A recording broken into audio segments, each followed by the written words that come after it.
Number 1. Without a doubt, the most baffling mystery the latest episode of the Digital Circus left us with was the mention of Scratch, the first abstracted. Kinga remembers him after discovering that Caine can modify their minds at will, hinting that this is what caused Scratch's abstraction. But who is this mysterious character? The first mention of Scratch came from Alicia Howard, a senior artist at Glitch Productions who is even listed in the credits of every episode. Through the Discord server exclusive to Glitch supporters, she spoke about the love the community has shown for that yellow dog we see on the doors of the abstracted. She mentioned that even though everyone calls him Dobby, a name she really likes, the name she actually gave him in the image files was Scratch. So, mystery solved. Or is it? Number 2. We need to get one thing straight though. Even though Alicia seems to be a key member of the show's production, the final say on what is considered canon lies with Gooseworks herself. So there's a possibility that these file names Alicia used won't be taken into account, and they might choose to change them, leaving us once again with the mystery of who Scratch could actually be. Number 3. That last part is possible because we've actually seen this yellow dog before, just in a rather peculiar way. Before the premiere of episode 4, The Adventure of Spudsies, we were shown a couple of promos for the series. Among them was a hot dog with the face of the alleged Scratch, labeled Dobby Dog, which is the name the community gave him. This could be a hint that Dobby isn't Scratch, although we already know the promos aren't entirely canon, so it's possible this is just a little Easter egg for the fans. Number 4. The letter Caine leaves to explain his absence starts by addressing them as my little rubber baby buggy bumpers, continuing the tradition of giving them totally random nicknames upon returning from adventures, which started in episode 2 when he called them my little hard-shelled hamburgers. Number 5. This letter was used in various dubs to slip in pop culture references specific to each region.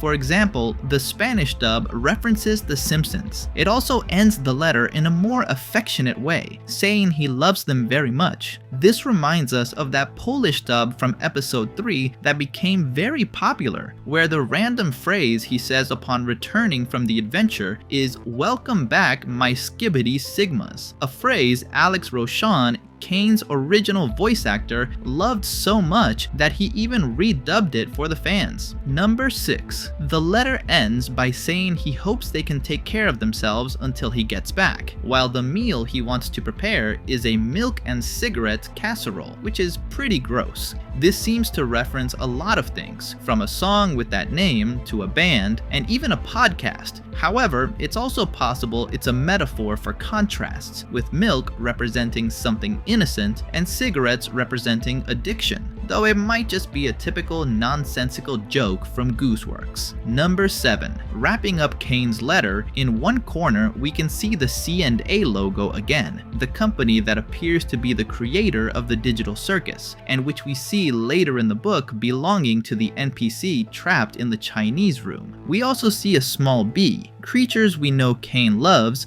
being chased by Bubble. We'll see later in the episode that the bee drawing is a little wink that Abel was lying to us from the start. Number 8. As Abel shows us the drawings of his plan, we see a small sketched bee that he later tries to erase so no one would see it. It's strange that no one noticed it, like Jax, who thought the whole plan was just another adventure, or Zubul, who had already seen Caine's obsession with bees in episode 3. But maybe the reason they didn't catch this detail is that Caine tweaked their minds a little to make it easier for them to believe what Abel was saying so the adventure could continue. Number 9. But without a doubt, the most interesting thing in this scene are the scribbles in the corner. This is a list of former CNA employees who haven't abstracted, with the only survivor being good old Kinger. While 2 of the names are illegible, there is one that looks a bit like Wormo or something similar, so it's possible this refers to that green and orange worm character we see on the doors of the abstracted.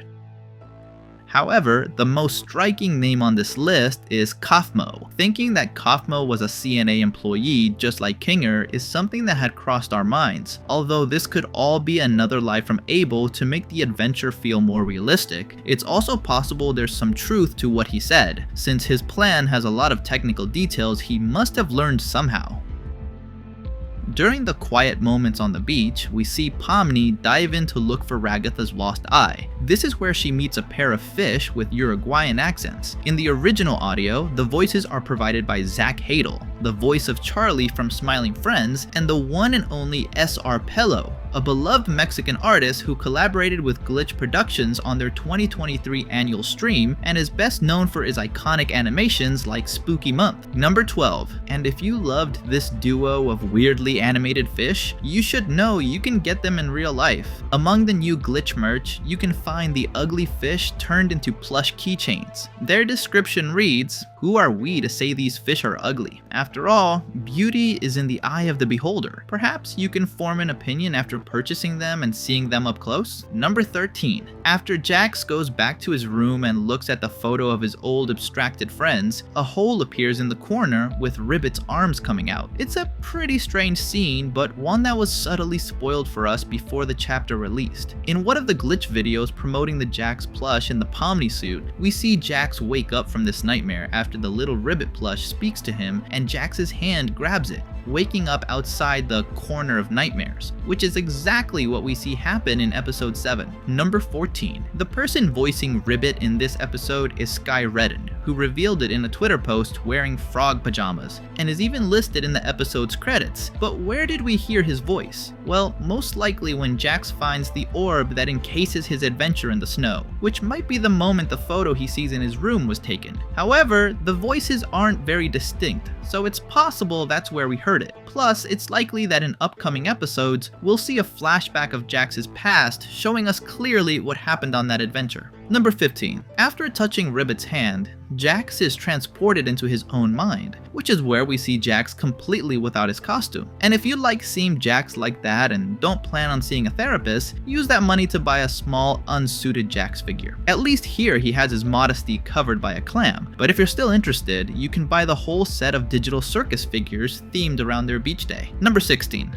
During the psychedelic and surreal scene inside Jax's mind, we see a lot of shapes and varied colors. This could be a reference to the colors used in brain scans, MRIs, that help easily distinguish each area of the human brain. Number 17. Here, we all easily notice when the scenery changes and fills with the faces of Ribbit, Kaufmo, and Jax, along with each of their colors. But what not many noticed is that for a very brief moment, you can see a bit of Gangle's face, implying that the purple rabbit genuinely believed teasing Gangle made them friends. This is a doubt he briefly let slip in episode 5 when he saw Gangle happy spending time with Zool. Perhaps this was the kind of friendship he had with Ribbit, but Jax in his immaturity didn't realize they are completely different people. Number 18. Some people also see the shape of Caine's face in this scene, as if the rabbit were about to enter his mouth, something we actually saw him do later in the episode to get the key to his office.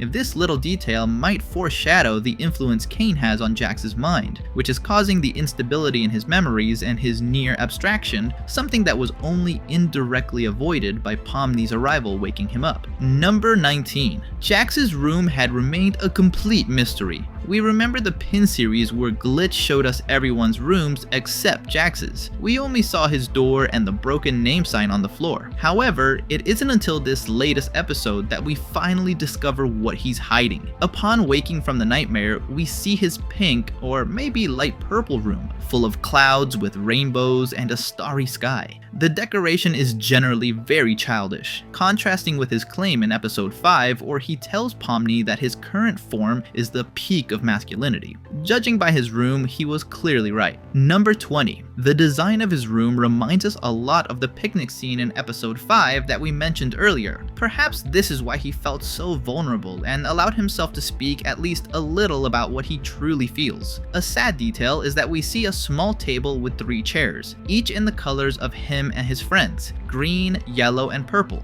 This hints that they were the only ones he trusted enough to show this side of himself, and this closeness is exactly why losing them hurts so much, to the point of creating the mask we know him by now. Number 21. To keep from getting too depressed, let's mention the new chubby Kinger plush that just came out. Its description says, "Will this Kinger plush comfort you? Maybe. After all, he's very soft and filled with paternal wisdom and empty thoughts. Number 22. They've also shown a series of Pomni keychains with different outfits like the normal, boring Pomni, her dark Pomni version from episode 5, Pomni in her beach suit, her film noir design from the bar scene, her anime version, and finally a super rare version that can appear randomly when buying a pack. They didn't show us this last one, but it's possible it's just a completely golden Pomni. In case you didn't know, the mystery prize for the person with the highest score in the glitch cart game was that same Pomni figure shown in the promo video, just in a gold version. Not a very pretty design to be honest, but at least for the winner it's unique and also free, so it's all good. Number 23. Getting back to the episode, the Chinese door that gives Caine answers in Chinese is a reference to the Chinese room theory. It's quite complex and I might not have fully understood it, so if anyone knows it better, please explain it in the comments. But roughly speaking, it's an experiment trying to demonstrate that artificial intelligences aren't capable of gaining true consciousness, something that fits quite well with the mysterious digital circus. Plus, it seems Kinger, having been a programmer in the past, is the only one who understood the joke. Number 24. The Chinese character Caine passes through the door translates to egg, while the paper he receives back translates to distress. This is a call for assistance from the NPC stuck inside, who is required to study Chinese forever to keep the joke going.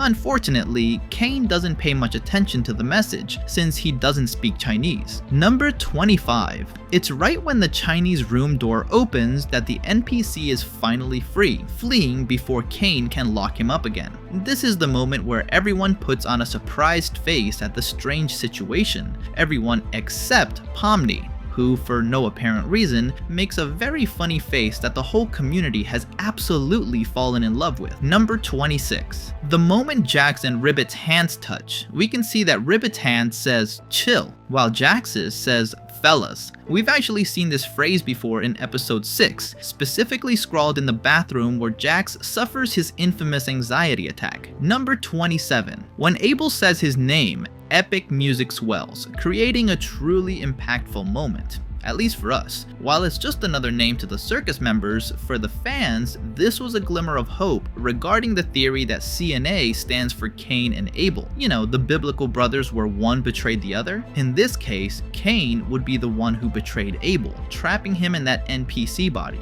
Number 28. Sadly, everything Abel said appears to be a lie, but another theory suggests there might be a grain of truth. When Zubul tells Kinger about Abel's escape plan, Kinger dismisses it, saying it makes no sense. Zubul just writes him off as crazy. But this very scene sparked a theory that Kinger is actually Abel, that being his real-world name. The idea is that he was betrayed by Cain and left in that state of semi-madness, which is why hearing about Abel's plan wouldn't make sense to him if he is Abel. It might be a bit far-fetched, but there's always been a suspicion that Abel could be Kinger, or maybe even Bubble. Number 29. Glitch showed us 3 new printed images in their store. The first doesn't reveal too much, just showing us the outside of the circus tent with a different aesthetic and a couple of gloinks watching a terrified Pomni run by. The second one, however, is more interesting. Not only is the design striking, but it reveals a few Easter eggs, like other adventure proposals from the suggestion box, the beach day we saw in this episode, an emu war, an audit, and bug catching,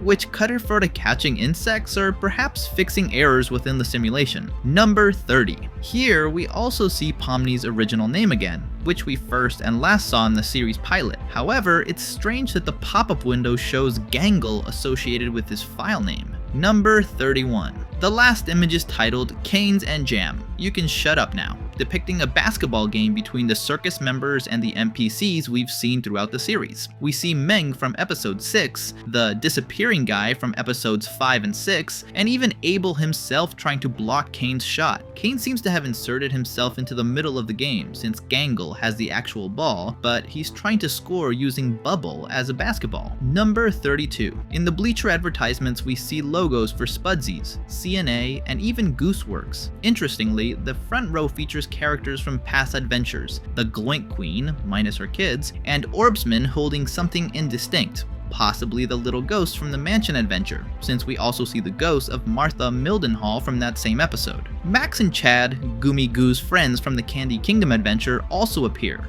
but strangely, Gummy Goo himself is missing from the game. Number 33. Gummy Goo's absence might be linked to his elimination by Caine at the end of episode 2, but that doesn't quite track since we saw him again at Spudsy's with Max and Chad. However, in the second printed image from the glitch store, we see a wanted poster for Gummy Goo. This could be because he's an outlaw and thief in the Candy Kingdom, or it might be a meta reference to his disappearance. That said, we do find him among the collectible figures for the beach adventure. He seems to be the secret character, or at least I think so, as it's just a silhouette, but it looks like Gummy Goo riding a small boat. It's a very interesting bit of narrative woven into the Digital Circus merch. Number 34. To wrap up the figure collection, the weirdest and most out of place one is Abel selling hot dogs called Caine's Uneatables. We never actually saw this happen in the episode. We do see this food cart again in the basketball image mentioned earlier, but it's manned by a different NPC, since Abel is busy trying to block Caine. In that image, the NPC is selling a hot dog to Jax, while another NPC lies dead in a pool of purple liquid, striking the famous Peter Griffin death pose from Family Guy. Number 35.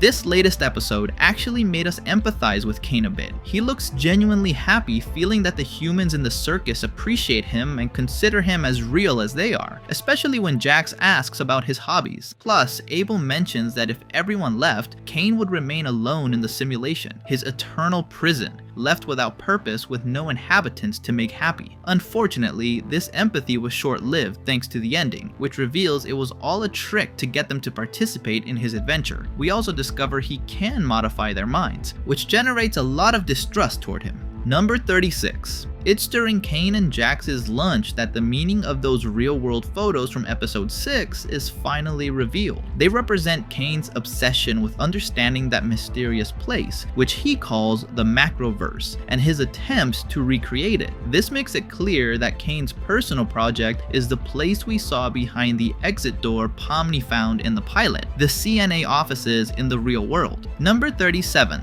The ugly fish mentioned earlier seem to be references to Gaither's Pond, a Christian program featuring horrible CGI animals, where the main character is also a fish. Number 38. This is the second episode of the series that doesn't include any profanity with that classic censorship sound we all know. The first was episode 4. The Spudsy's adventure. Coincidentally, that episode premiered almost exactly 1 year before this one, with just a 1-day difference. Number 39. Jax notices how the stupid sauce can influence minds despite Caine's apparent limitations. This contradiction was actually teased previously by Gooseworks. When asked on Tumblr how the stupid sauce worked if Caine has no power over Ragatha's mind, Gooseworks simply replied, "Hey hey." Number 40. Another hint that Caine could manipulate the circus members' minds, though not mentioned in this episode, is found in episode 6. While Caine was explaining the rules of his strange trust game involving weapons, Jax wasn't paying much attention.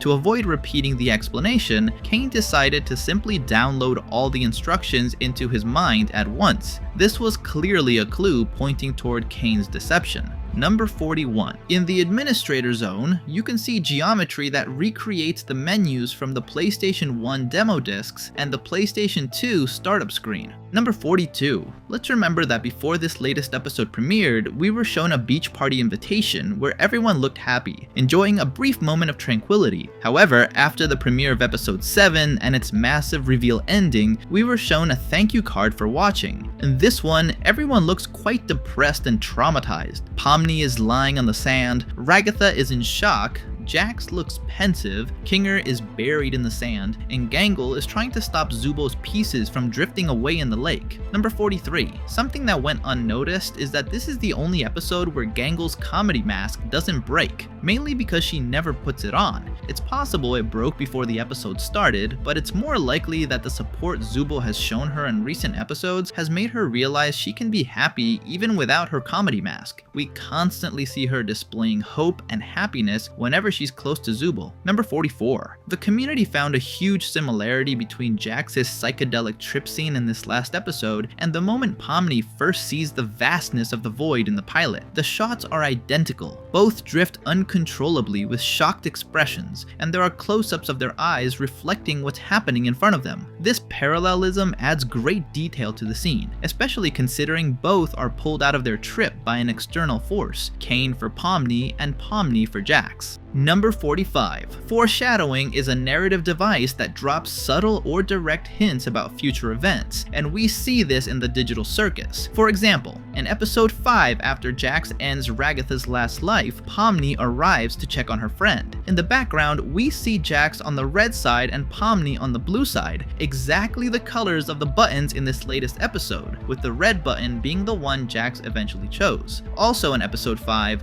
when Pomni doesn't know which wire to cut to defuse Jax's bomb, Kinger suggests cutting the blue one because blue is his favorite color. That last part might just be a coincidence, but I'll leave that fact there for you. Number 46. The community found that the real-world scenes Jax sees just before pressing the red button seem to be in Missouri, although others claim they are images from Europe and some even assert the photos were taken 12 years ago. Regardless, it seems everyone is having fun scouring Google Maps for the exact location, so we'll just let them continue the hunt. Number 47. Jax's office with all the spheres where he keeps the adventures he's created so far might be a reference to Disney's Inside Out. In that movie, emotions store memories in spheres and can replay the memory loop when needed, something we see briefly when Jax watches the last snow adventure he had with Ribbit and Calmo. Number 48. It seems the brief but memorable appearance of Sir Pello in this episode was a hit, even with Caine's voice actor Alex Roshan. He tweeted the phrase, "I'm the one that tells lies," referencing the only lines Sir Pello says in the episode, but also alluding to Caine's own lies that were discovered at the end. Number 49. The last notable plushie is Jumbo Jax. Its description reads, "It's the giant Jax plush." Well, it's still smaller than the Rio Jax, but it's bigger than most Jax plushes. Of course, Jax isn't real, or at least that's what our therapist tells us. Number 50. Something this last episode made very clear but which we hadn't really noticed is that Pomni and Ragatha are the only ones who know the lucid and quite wise side that Kinger shows when he's in the dark. They are the only ones who have been able to converse with this version of Kinger and receive great advice from him. The others, not knowing the truth about Kinger, don't trust him much, like Zubul getting annoyed when they want to hear Kinger's opinion before choosing a button, or in episode 5 when Pomni mentions Kinger had a wife, leaving Jax confused. It's possible he'll soon show this rational side to the rest of the circus members. Number 51. Something very important to highlight is Gooseworks' quote about a pathetic frail Jax on a beach covered in oil from a nearby oil spill. As we know, this scenario never actually played out, so it's possible that in future episodes they'll have to return to the beach, and that's where this curious event will happen. Another thing omitted in this chapter was seeing the red exit door on the beach, so it's possible we'll see all of this in one of the final 2 episodes of the series.